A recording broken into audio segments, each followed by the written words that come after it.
मीनाक्षी नटराजन को supreme court से बड़ा झटका लगा है। मीनाक्षी नटराजन की याचिका सुप्रीम कोर्ट ने खारिज कर दी है।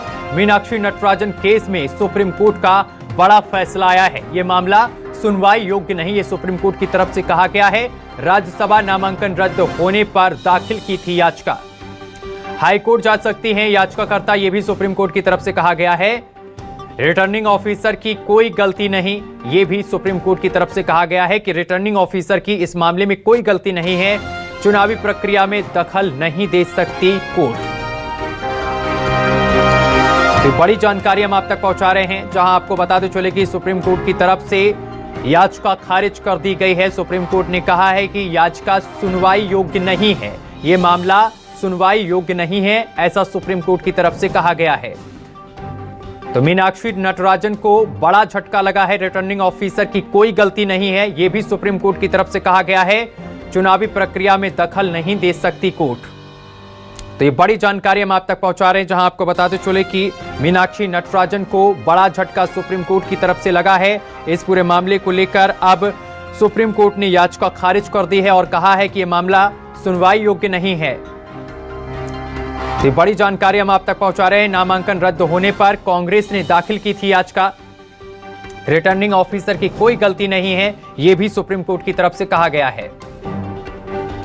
सुप्रीम कोर्ट के फैसले पर मीनाक्षी नटराजन का बयान आया है। हमारी लड़ाई जारी रहेगी, साथ ही उन्होंने कहा है कि पहले वोट चोरी अब सीट चोरी, आगे की रणनीति पार्टी तय करेगी, यह भी मीनाक्षी नटराजन की तरफ से कहा गया है। सुप्रीम कोर्ट के फैसले के बाद मीनाक्षी नटराजन का यह बड़ा बयान सामने निकल कर आया। उन्होंने कहा कि आगे की रणनीति पार्टी तय करेगी, हमारी लड़ाई जारी रहेगी, साथ ही उन्होंने कहा कि पहले वोट चोरी अब सीट चोरी।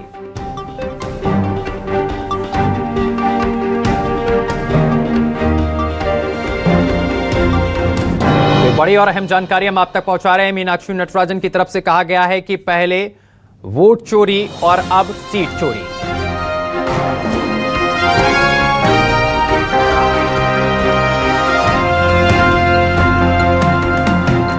मीनाक्षी नटराजन को सुप्रीम कोर्ट से झटका लगा है। सुप्रीम कोर्ट ने याचिका खारिज कर दी है और कहा है कि यह याचिका सुनवाई योग्य नहीं है। सुप्रीम कोर्ट के फैसले पर मीनाक्षी नटराजन का बयान आया है। उन्होंने कहा कि हमारी लड़ाई जारी रहेगी, पहले वोट चोरी अब सीट चोरी, साथ ही उन्होंने कहा है कि आगे की रणनीति पार्टी तय करेगी। तो ये बड़ी जानकारी हम आप तक पहुंचा रहे हैं। मीनाक्षी नटराजन को सुप्रीम कोर्ट से बड़ा झटका लगा है। सभी की निगाहें सुप्रीम कोर्ट के फैसले पर टिकी थी और सुप्रीम कोर्ट ने साफ कहा है कि ये याचिका सुनवाई योग्य नहीं है।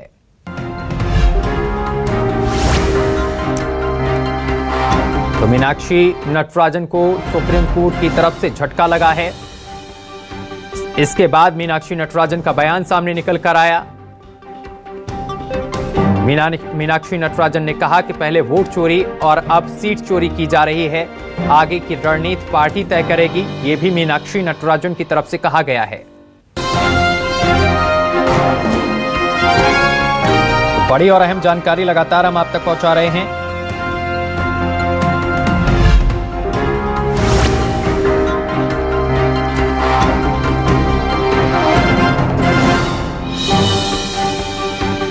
बड़ी और अहम खबर लगातार हम आप तक पहुंचा रहे हैं, जहां आपको बताते चले कि सुप्रीम कोर्ट से मीनाक्षी नटराजन को बड़ा झटका लगा है। मीनाक्षी नटराजन को सुप्रीम कोर्ट से बड़ा झटका लगा है। मीनाक्षी नटराजन की याचिका सुप्रीम कोर्ट ने खारिज कर दी है। मीनाक्षी नटराजन केस में सुप्रीम कोर्ट का यह बड़ा फैसला आया है। सुप्रीम कोर्ट की तरफ से कहा गया है कि यह मामला सुनवाई योग्य नहीं। राज्यसभा नामांकन रद्द होने पर दाखिल की गई थी याचिका, हाईकोर्ट जा सकती हैं याचिकाकर्ता, यह सुप्रीम कोर्ट की तरफ से कहा गया है। तो बड़ी जानकारी लगातार हम आप तक पहुंचा रहे हैं। सुप्रीम कोर्ट के फैसले पर मीनाक्षी नटराजन का बयान आया है। उन्होंने कहा कि आगे की रणनीति पार्टी तय करेगी, झटके की बात नहीं है, यह भी मीनाक्षी नटराजन की तरफ से कहा गया है। साथ ही उन्होंने यह भी कहा है कि पहले वोट चोरी और अब सीट चोरी, हमारी लड़ाई आगे भी जारी रहेगी। तो ये तमाम बातें मीनाक्षी नटराजन की तरफ से कही गई हैं। और इधर सुप्रीम कोर्ट ने कहा है कि हाई कोर्ट जा सकती हैं याचिकाकर्ता, ये सुप्रीम कोर्ट की तरफ से कहा गया है। रिटर्निंग ऑफिसर की कोई गलती नहीं है। तो बड़ी जानकारी लगातार हम आप तक पहुंचा रहे हैं। चुनावी प्रक्रिया में दखल नहीं दे सकती कोर्ट। यह भी सुप्रीम कोर्ट की तरफ से साफ कर दिया गया है कि चुनावी प्रक्रिया में सुप्रीम कोर्ट या कोर्ट दखल नहीं दे सकती।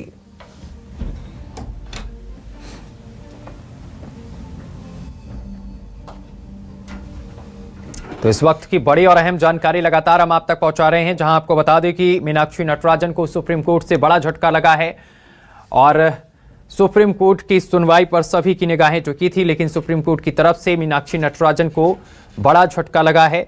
सुप्रीम कोर्ट ने कहा कि यह मामला सुनवाई योग्य नहीं है, याचिकाकर्ता हाईकोर्ट जा सकती हैं और साथ ही यह भी कहा गया है कि रिटर्निंग ऑफिसर की इसमें कोई गलती नहीं है।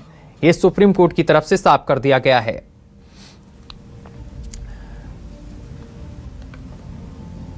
मीनाक्षी नटराजन का नामांकन रद्द होने के बाद लगातार सियासत बढ़ती जा रही है और सियासी तापमान हाई होता हुआ नजर आ रहा है। कांग्रेस बीजेपी पर आरोप लगा रही है। मीनाक्षी नटराजन जिस तरीके से कह रहे हैं कि पहले वोट चोरी अब सीट चोरी, उन्होंने कहा कि हमारी लड़ाई आगे जारी रहेगी। ये मीनाक्षी नटराजन की तरफ से कहा गया है।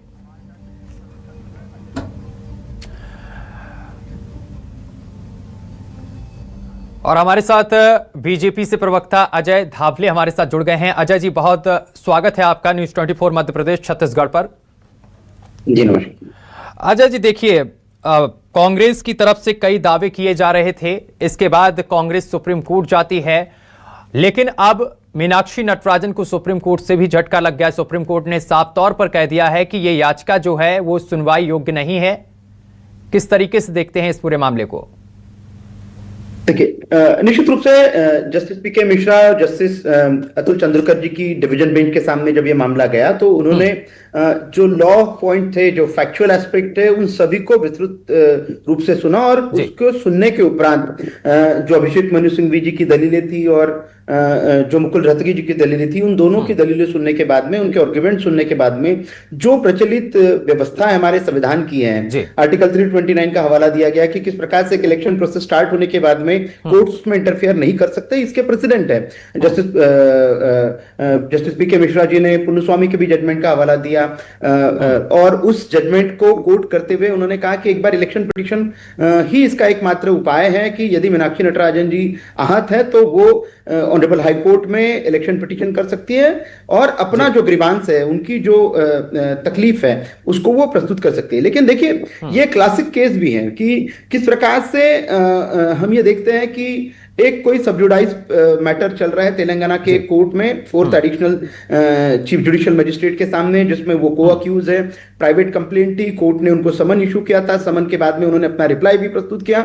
मतलब शी इज आप ये मानेंगे कि वो she is well with in the knowledge, ये उनके नॉलेज में था कि कोई एक ऐसा प्राइवेट क्रिमिनल कंप्लेंट पेंडिंग है। दूसरा इसका महत्वपूर्ण एस्पेक्ट ये भी था कि कहीं ना कहीं हमारे देश में बार बार हमारी जो संवैधानिक संस्थाएं हैं, हमारे इलेक्शन कमीशन ऑफ इंडिया के ऊपर, हमारे न्यायालयों के ऊपर, जो कांग्रेस बार बार आरोप करती है, कहीं ना कहीं आज उन्होंने भी कांग्रेस को एक आईना दिखाने का काम किया है कि देश में प्रचलित कानून व्यवस्था है, देश में संविधान के तहत कानून बने हैं, व्यवस्थाएं बनी है, रिप्रेजेंटेशन ऑफ पीपल एक्ट जो चुनाव लड़ने के लिए कुछ प्रोसीजर जनप्रतिनिधियों के लिए बनाए हैं, तो उनका को करना होगा, चाहे कांग्रेस के व्यक्ति रहे, भाजपा के व्यक्ति रहे, किसके लिए भी रहे।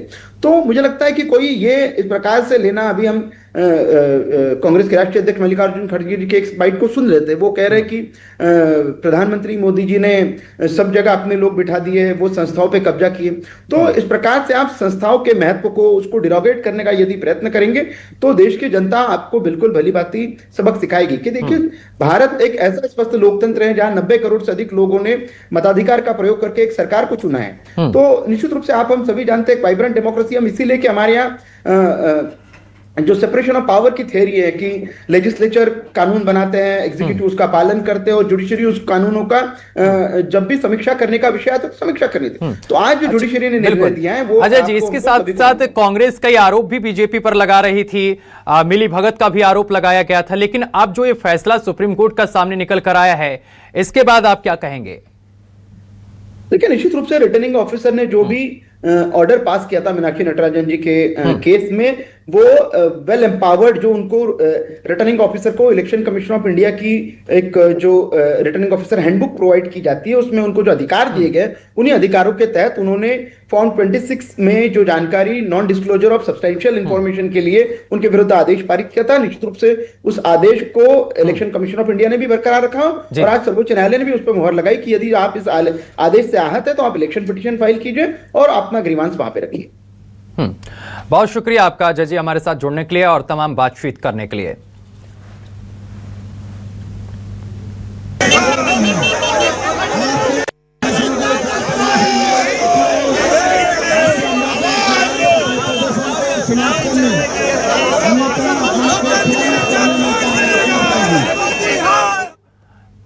अब सुप्रीम कोर्ट से बड़ा झटका लगा है और इस खबर पर संजीव त्रिवेदी डिप्टी एडिटर हमारे साथ जुड़ गए हैं। संजीव जी, देखिए, सुप्रीम कोर्ट से बड़ा झटका लगा है मीनाक्षी नटराजन को। सुप्रीम कोर्ट ने साफ तौर पर अब यह कह दिया है कि यह मामला सुनवाई योग्य नहीं है। अब क्या विकल्प बचते हैं कांग्रेस के पास?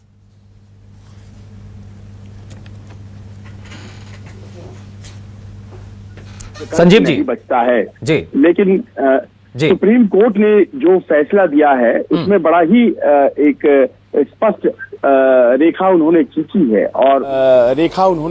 है और उन्होंने इस बात को कहा है कि जो जानकारी नहीं दी गई थी मीनाक्षी नटराजन के द्वारा, वो जानकारी दी जानी चाहिए थी।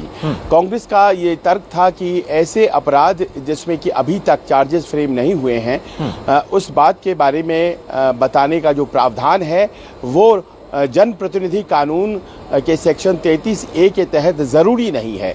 और इसी दलील को पहले इलेक्शन कमीशन में और उसके बाद सुप्रीम कोर्ट ऑफ इंडिया में भी कांग्रेस की तरफ से अपीयर होते हुए वरिष्ठ वकील अभिषेक मनु सिंघवी ने कहा।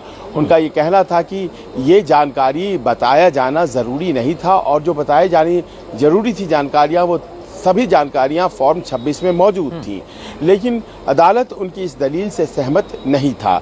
अदालत का ये कहना है कि जो भी आपके ऊपर मामले लंबित हैं, उन मामलों की जानकारी लोगों के पास होनी चाहिए ताकि वो बेहतर तय कर सके। और इस मामले में जो कि तेलंगाना का मामला था, मीनाक्षी नटराजन के वकील ने जब उन्हें नोटिस सर्व हुआ था तो कोर्ट को नोटिस का जवाब भी दिया था। इसका मतलब मीनाक्षी नटराजन के संज्ञान में ये मामला पहले से था। फिर उन्होंने अपने इलेक्शन एफिडेविट में इसे मेंशन क्यों नहीं किया, फॉर्म 26 में इसको मेंशन क्यों नहीं किया? इस बात पर सुप्रीम कोर्ट ने कहा कि ये कंसीलमेंट का मामला है। लेकिन उससे अलग एक और बात कही। उन्होंने ये कहा कि इस तरह के मामले जो प्रक्रिया से जुड़े हुए हैं, जो इलेक्शन प्रोसेस से जुड़े हुए हैं, उसमें बड़ा सीधा और सपाट एक लाइन है जो तय कर दिया गया है। 1952 का पन्नूस्वामी जजमेंट है जिसमें कहा यह गया है कि इलेक्शन की प्रक्रिया से जुड़े हुए जितने भी मामले शिकायतें हैं वो सब की सब हाई कोर्ट में इलेक्शन पिटीशन दायर की जाएंगी, वो सीधे सुप्रीम कोर्ट में नहीं आएंगी। तो यहाँ जो मामला खारिज किया गया वो मामला मेंटेनेबिलिटी के सवाल पर खारिज किया गया। मेंटेनेबिलिटी का सवाल मतलब ये कि इस मामले को सुप्रीम कोर्ट में सीधे नहीं लाया जा सकता है। अभिषेक मनु सिंघवी कह रहे थे कि एक एक्सेप्शन किए जाने की जरूरत है, अपवाद के स्वरूप इस वक्त यहाँ पर एक फैसला लिए जाने की जरूरत है क्योंकि एक नज़ीर बनेगी। सुप्रीम कोर्ट में आने से पहले इलेक्शन से बहुत ज़्यादा आतंकित हो गए हैं लोग, प्रोसेस को लेकर उनके जो पर्चे हैं वो खारिज हो जाएंगे, इस तरह का डर है, लिहाजा आप एक नज़ीर दीजिए। लेकिन कोर्ट इन बातों से बहुत ज़्यादा सहमत नहीं दिखा। कोर्ट ने दो ही बातें कही, पहली तो ये कि जानकारी जो थी वो नहीं दी गई, ये अनुचित है, और दूसरी बात उन्होंने कही कि इस तरह के मामले सीधे सुप्रीम कोर्ट नहीं बल्कि इलेक्शन पिटीशन के जरिए हाई कोर्ट में आएंगे। और जब इलेक्शन की प्रक्रिया चल रही होती है तो उस वक्त सुप्रीम कोर्ट या दूसरी अदालतें सीधे तौर पर इलेक्शन कमीशन के काम को रोकती नहीं है। लिहाजा मीनाक्षी नटराजन के लिए सुप्रीम कोर्ट से झटका है, उन्हें यहाँ से राहत नहीं मिली है। जी संजीव जी, देखिए, मीनाक्षी नटराजन ने अब ये भी कहा है कि हमारी लड़ाई आगे जारी रहेगी और सुप्रीम कोर्ट से ये भी कहा गया है कि याचिकाकर्ता हाई कोर्ट का रुख कर सकती हैं। तो क्या आगे हाई कोर्ट का रुख किया जाएगा मीनाक्षी नटराजन की तरफ से? देखिए, 3 उम्मीदवार थे तीनों चुने जा चुके हैं। हाँ। और पीपल्स रिप्रेजेंटेशन एक्ट ये कहता है कि अगर जितनी सीटें हैं उतने ही उम्मीदवार अगर रह जाते हैं तो जो मतपत्र जो जांच होती है, स्क्रूटिनी होती है जो पर्चों की, उस दिन ही नतीजे डिक्लेयर किए जा सकते हैं। लिहाजा नतीजे तो डिक्लेयर कर दिए गए और जीत का सर्टिफिकेट भी तीनों उम्मीदवारों को दे दिया गया।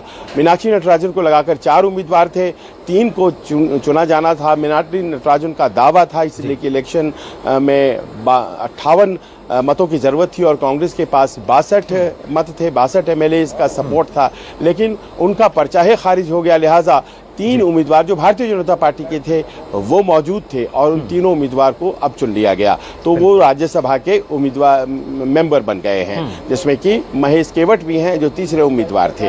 अब इसके बाद इलेक्शन का जहां तक सवाल है, मीनाक्षी नटराजन के पास सिर्फ और सिर्फ हाईकोर्ट जाने का ऑप्शन बचता है जहां तक इस राज्यसभा इलेक्शन का सवाल है, क्योंकि प्रक्रिया के तहत राज्यसभा इलेक्शन हो या कोई भी इलेक्शन हो, अगर उसकी प्रक्रिया से आपको शिकायत है तो आप एक चुनाव पिटीशन दायर कर सकते हैं और वो संबद्ध हाईकोर्ट में दायर होगा। हालांकि उसमें 2 या 3 या 5 साल 7 साल लग जाते हैं उसके निर्णित होने में, तो मौजूदा जो मामला है उस पर उसका असर नहीं होता है क्योंकि बहुत समय बीत जाता है। लेकिन फिलहाल इसके अलावा कानूनी रूप से मीनाक्षी नटराजन के सामने और कोई मसला नहीं है। जी, बहुत शुक्रिया आपका संजीव जी हमारे साथ जुड़ने के लिए और तमाम जानकारी साझा करने के लिए।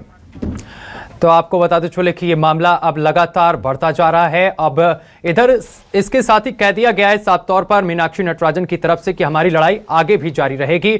और हमारे साथ अब अभिनव बरोलिया जुड़ गए हैं, प्रवक्ता कांग्रेस से हैं। सर, आपका बहुत स्वागत है न्यूज़ 24 मध्य प्रदेश छत्तीसगढ़ पर। अभिनव जी, बड़ा झटका लगा है, सुप्रीम कोर्ट से एक आस थी, वो भी आस अब टूटती हुई नजर आई है। आगे की क्या कुछ प्रक्रिया रहने वाली है, क्या कदम उठाएगी कांग्रेस अब?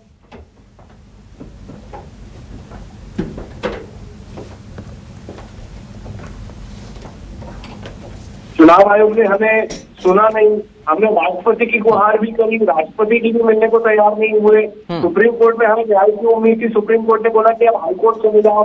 तो इस देश में जो लगातार जनता रोटी कपड़ा और मकान का संघर्ष कर रही है, बेरोजगारी और महंगाई जिस तरीके से चरम पर है, रोज जीने का संघर्ष है। आज संविधानिक संस्थाओं से जो उम्मीद देश की जनता करती है वही उम्मीद हम भी करते हैं, हम भी वही चीज फॉलो कर रहे हैं, लेकिन कहीं पर भी न्याय की उम्मीद दिख नहीं रही है।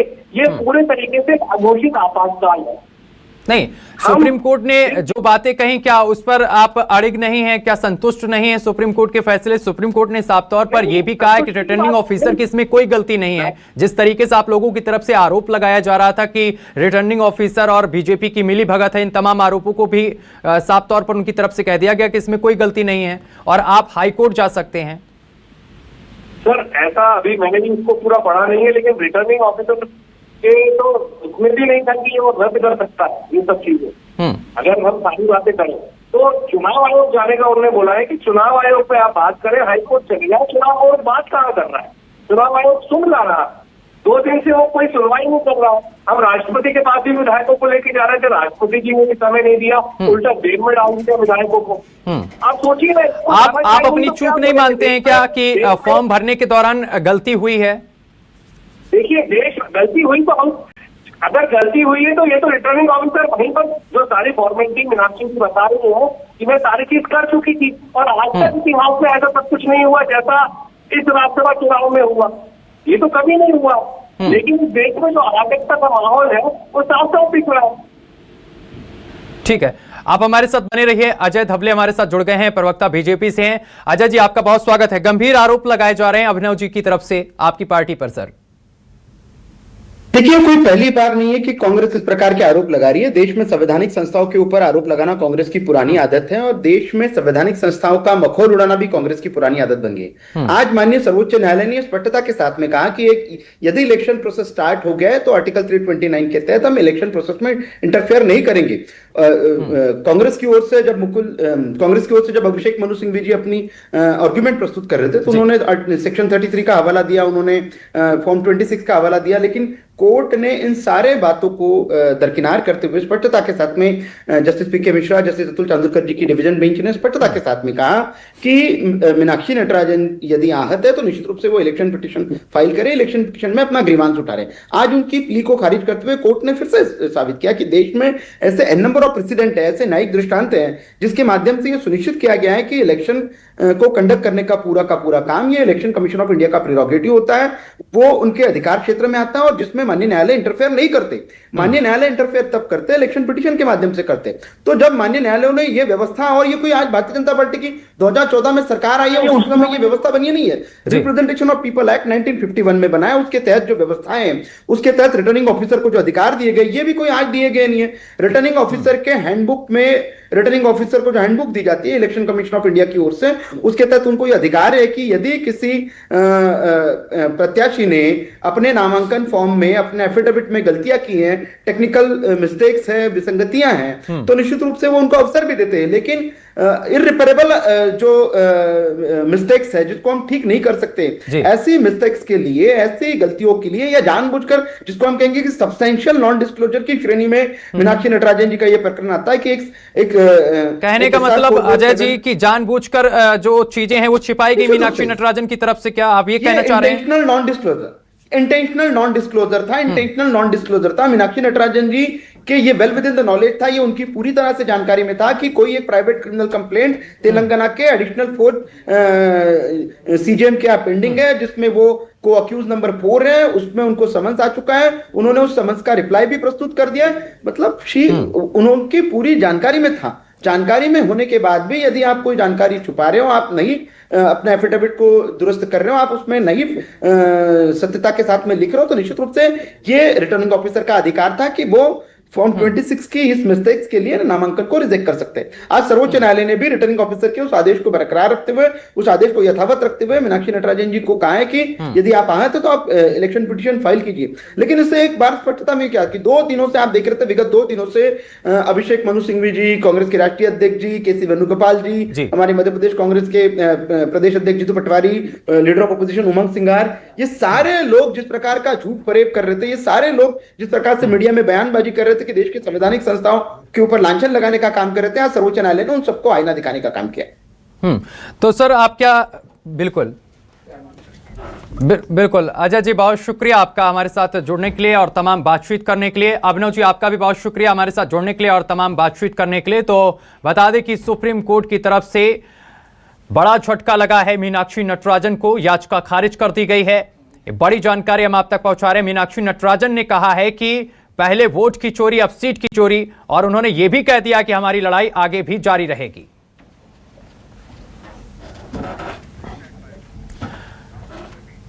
दिल्ली में एमपी कांग्रेस की अहम बैठक, 61 विधायक हमारे साथ मौजूद हैं, ये कांग्रेस की तरफ से कहा गया है। निर्दलीय विधायक भी हमारे साथ हैं और साथ ही हमारी एकजुटता से ये भयभीत हो गए हैं, ये कांग्रेस की तरफ से कहा गया है। नामांकन रद्द होना लोकतंत्र पर कलंक, नामांकन रद्द होना लोकतंत्र पर कलंक, ये कांग्रेस की तरफ से कहा गया है। और कांग्रेसियों ने जोरदार प्रदर्शन भी किया है। ये तस्वीरें हम आपको दिखा रहे हैं। कई कांग्रेसियों को हिरासत में भी पुलिस ने लिया है। तो दिल्ली में एमपी कांग्रेस का प्रदर्शन देखने को मिला और इसके साथ ही कांग्रेस की तरफ से कहा गया है कि हमारी एकजुटता से ये भयभीत हैं। 61 विधायक हमारे साथ मौजूद हैं, निर्दलीय विधायक भी हमारे साथ हैं, हमारी एकजुटता से ये भयभीत हो गए हैं।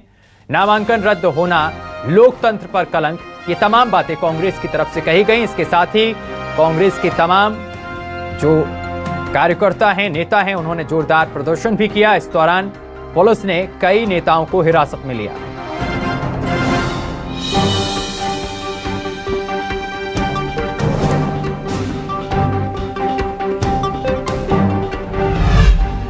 मीनाक्षी नटराजन के नामांकन को लेकर दिल्ली में महासंग्राम देखने को मिल रहा है। कई प्रदर्शनकारी विधायकों को पुलिस ने हिरासत में भी लिया है।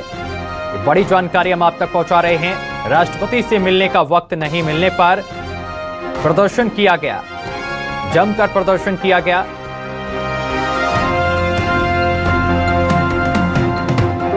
मध्य प्रदेश के संदर्भ में आज सिर्फ कमलनाथ जी एक एमएलए हमारे यहाँ वो उपस्थित नहीं है, बाकी 61 के 61 एमएलए यहाँ पर उपस्थित है। हमें 58 एमएलए की आवश्यकता थी। भारतीय जनता पार्टी ने नैरेटिव सेट किया। 10 विधायक कम होने के बाद भी, और जो निर्दलीय भी इसमें, वो भी हमारे ही संग थे। जो दूसरी पार्टी एक तो है वो भी हमारे साथ। मूल भावना ये है कि हमारे विधायकों की एकजुटता और जिस उत्साह और एग्रेशन से पूरा घटनाक्रम राज्यसभा का चला, उससे भयभीत हो गए नरेंद्र मोदी, भयभीत हो गए मध्य प्रदेश की भारतीय जनता पार्टी का पूरा नेतृत्व, और अंतोगत्वा उन्होंने वो क्राइम कर दिया, वो अपराध कर दिया जो सरपंच के चुनाव में, जनपद के चुनाव में, गांव-गांव, गली-गली, इस तरीके के छोटे चुनाव में जो घटनाक्रम होते रहते हैं, उस तरीके का सबसे उच्च सदन में राज्यसभा का नामांकन निरस्त करना।